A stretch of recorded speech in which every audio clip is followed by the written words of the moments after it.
কার্যক্রমে অংশগ্রহণ করা এটা আপনার জন্য শোভা পায় না।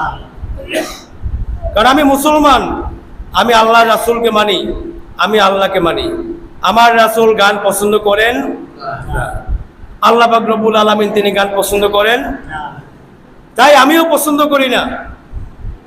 তাই যেখানে গান বাজে সেখানে আমি নাই। আজকে একটা ওয়াদা নেব, সবাই ওয়াদা করতে পারবেন? কি কষ্ট হয়ে যাবে? দেখি কারা কারা নবীর আশেক, আজকে এটা পরীক্ষা হয়ে যাবে। কারা কারা নবীর আশেক হাত জাগান দেখি। সকলে বলেন আল্লাহু আকবার। আল্লাহ সকলকে আল্লাহ রসুলের খাঁটি আশেক হিসেবে কবুল করেন, বলেন আমিন। হাত নামান। আজকে একটা ওয়াদা নেব। ওয়াদাটা হলো এই যে আমার ছেলে, আমার মেয়ে, আমার নাতি অথবা আমার আত্মীয়ের যেখানে বিবাহ হবে, গান বাজাইবে, আমার কানে এই গান শব্দ আসলে আমি গান বাজাইতে দেব না। এই নাটা আসছে বলেন কেন? আমি গান বাজাইতে দেব না। কে সবাই রাজি আছেন ইনশাআল্লাহ? কারা কারা রাজি? আল্লাহর রাসূল তিনি কি বলেন? আমাদের থেকে চোখের আড়াল, কি বলেন ঠিক কিনা? কিন্তু তিনি আল্লাহ পাক রব্বুল আলামিনের উসিলায় সবকিছু কি দেখতে পারেন, কি বলেন ঠিক কিনা? তো আমরা গান বাজাইতে দেব না। সবাই হাত নামান। এই এক কথা গেল।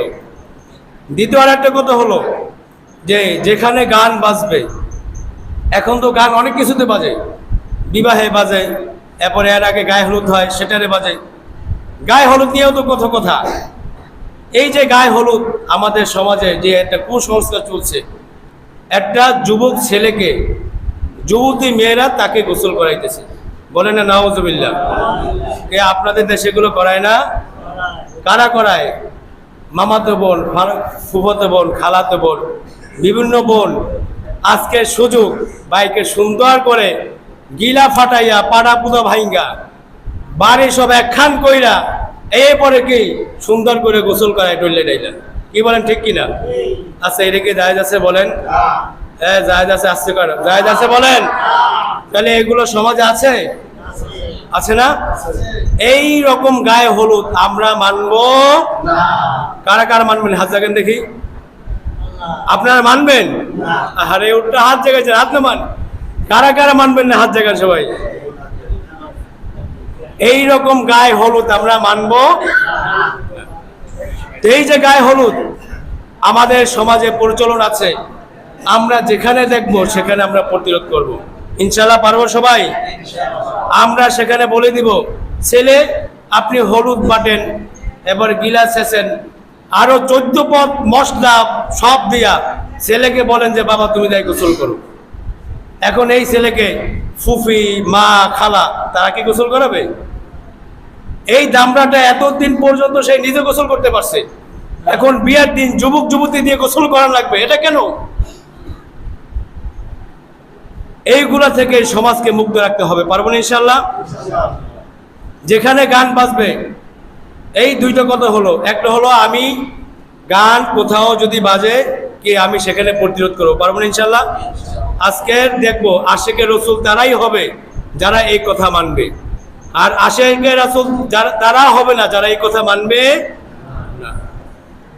আর যেখানে গান বাজবে হোক এখান থেকে অনেক দূর, আমি গান শুনি নাই, আমি জানি সেখানে গান বেজেছে, আমার আল্লাহ তাআলা সেখানে এই যে গান বেজেছে আমার আল্লাহ খুশি নাই, আমার রাসূল খুশি নাই, তাই আমি সেখানে যাব না। কে পারবে ইনশাআল্লাহ? দাওয়াতের আগে আমি বলে দেবো, ভাই তুমি আমাকে দাওয়াত দিচ্ছ, তাহলে ওখানে গান বাজাইতে পারবে না। কে পারবেন ইনশাআল্লাহ? কে পারা যাবে সবাই? কে এখানে একটু ইনশাআল্লাহ কম কেন? সবাই বলেন ইনশাআল্লাহ। সেখানে বলবেন যে ভাই গান চালানো যাবে না, তুমি গজল ছাড়ো, কেরাত ছাড়ো, ইসলামে অনেক কিছু আছে সেগুলো ছাড়ো, বিবাহকে গুণামুক্ত করো। বিবাহটা একটা আল্লাহ তাআলা পক্ষ থেকে ইবাদত, হারাম নরনারী এদেরকে হালাল করে দিচ্ছে শরীয়ত, সেখানে তুমি নাজায়েজ পন্থায় তুমি গান বাজাবা, এটা আমরা মেনে নেব না। পারা যাবে ইনশাআল্লাহ? আর আমার বুঝে আসে না, আমরা মুসলমান দাবি করি, কিন্তু মুসলমান দাবি করি সত্য, কিন্তু মুসলমানদের হাকিকত আমাদের মধ্যে নাই।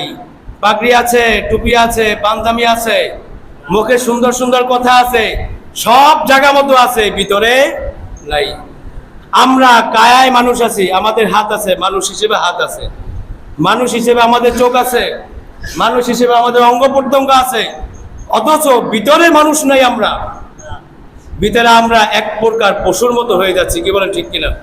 আমি একটা কথা বলি, আশরাফ আলী থানভী রহমতুল্লাহ আলাইহি নাম আপনারা শুনেছেন না? উনি বাংলাদেশে নবাব সলিমুল্লাহ খান ওনার আমন্ত্রণে উনি বাংলাদেশে 2 বার এসেছিলেন। একবারের ঘটনা, লালবাগ কেল্লা, ওখানে আশরাফ আলী থানভী রহমতুল্লাহ আলাইহি উনি ওখানে আলোচনা করবেন। তো সেখানে বড় আয়োজন করা হলো। আর থানভী রহমতুল্লাহ আলাইহি তিনি বললেন, আমার জন্য বিশেষ কোনো আয়োজন নাই, আমি সাধারণ মানুষের সাথে থাকবো, তাদের সাথে খাবো, তাদের সাথে আমার সব মুআমালা হবে। আচ্ছা, যেই কথা সেই কাজ, কোনো ভিআইপি কিছু নাই। কিন্তু লালবাগ কেল্লা ওখানে একটা পাগল বাস করত, কাপড় চোপড় পরতো না, ল্যাংড়া ঘুরতো সব জায়গায়। তো যখন আশরাফ আলী থানভী রহমতুল্লাহ আলাইহি তিনি এখানে আসবেন, এইটা যখন উনি শুনতে পারলেন, উনি সুন্দর করে গোসল করলেন, আতর মাখলেন, নতুন জামা কাপড় পরলেন, একজন দিব্য সুস্থ মানুষ, স্মার্ট মানুষের মতো ওই মজলিসে এসে হাজির হয়ে সুন্দর করে বসে গেলেন। সুবহানাল্লাহ। তো যেই মানুষ জনম জনম ধরে এভাবে উলঙ্গ সে ঘুরে বেড়াচ্ছে, অথচ আজকে যে কাণ্ডটা করলো একেবারে অদ্ভুত। কি বলেন, ঠিক কিনা? কে সকলে মনে কৌতূহল আছে কি নাই বলেন? কে আছে না? আছে। এরপরে এলাকার মানুষ সকলে তাকে ধরলো, কি ব্যাপার, তুমি তো আসলে পাগল নও, অবশ্যই তুমি জ্ঞানবান, কেন তুমি এত যুগ যুগ ধরে এভাবে তুমি পোশাক পরিচ্ছদ ছাড়া এভাবে তুমি এলাকায় ঘুরেছো? জবাব চাই। সবাই ধরছে। তখন এই পাগল লোকটা সে বলেছিল যে আসলে আমি এই যে দুনিয়ায় চলাফেরা করি, আমি দুনিয়াতে কোনো মানুষ দেখি না। বলে না, নাউজুবিল্লাহ। আমি দেখি কুকুর, বিড়াল, হিংস্র, শুকুরের মতো এইরকম আমি আকৃতি দেখতে পাই, কোনো মানুষ তো আমি দেখতে পাই না। আজকের একটা মানুষ আসতেছে, তার থেকে আমার পর্দা করা লাগবে। তার থেকে কি করা লাগবে বলেন?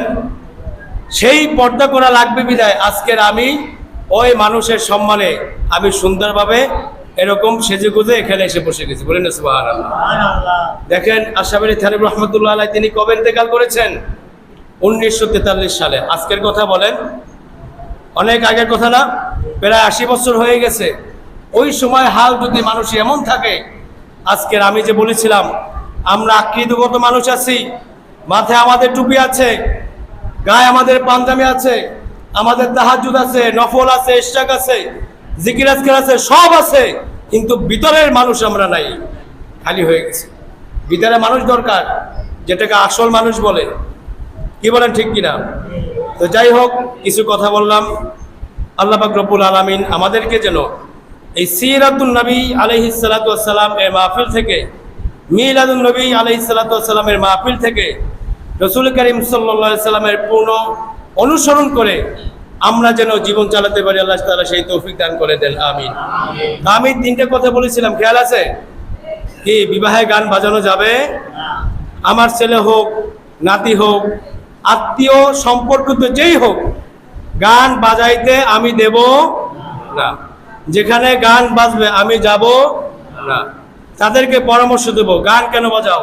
কোরআন তেলাওয়াত ছাড়ো, গজল ছাড়ো, হামদে বাড়ি দেলা ছাড়ো, ইসলামী ভাটিয়ালি, মরমি, অনেক সুন্দর সুন্দর কি আছে এখন, অনেক সুন্দর নাশিদ আছে, শুনতেই মনে চায়। কেন আপনি নাস্তিকদের অনুসরণ করছেন?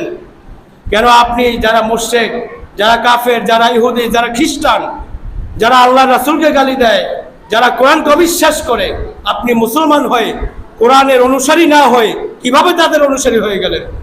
অথচ আপনি এখনো মুসলমান হয়ে আছেন, দাড়ি তো পেকে গেছে। আপনি তো মানুষ নয়, আপনি তো আস্তে একটা জানোয়ার। আল্লাহ পাক রব্বুল আলামিন আমাদেরকে যেন খাঁটি মানুষ হওয়ার তৌফিক দান করে দেন, এবং সামাজিক যত কুসংস্কার আছে, অসামাজিকতা আছে, আল্লাহ তাআলা আমাদেরকে যেন এইরকম কার্যক্রম থেকে পরিপূর্ণ মুক্ত থেকে রাসূল সাল্লাল্লাহু আলাইহি ওয়াসাল্লামের মহব্বতে, তার সুন্নাহ আমরা যেন পরিপূর্ণ অনুসরণ করে চলতে পারি। আল্লাহ তাআলা সেই তৌফিক দান করেন, আমিন। ওয়া আখিরু দাওয়ানা আনিল হামদুলিল্লাহি রাব্বিল আলামিন। আসসালামু আলাইকুম ওয়া রাহমাতুল্লাহ।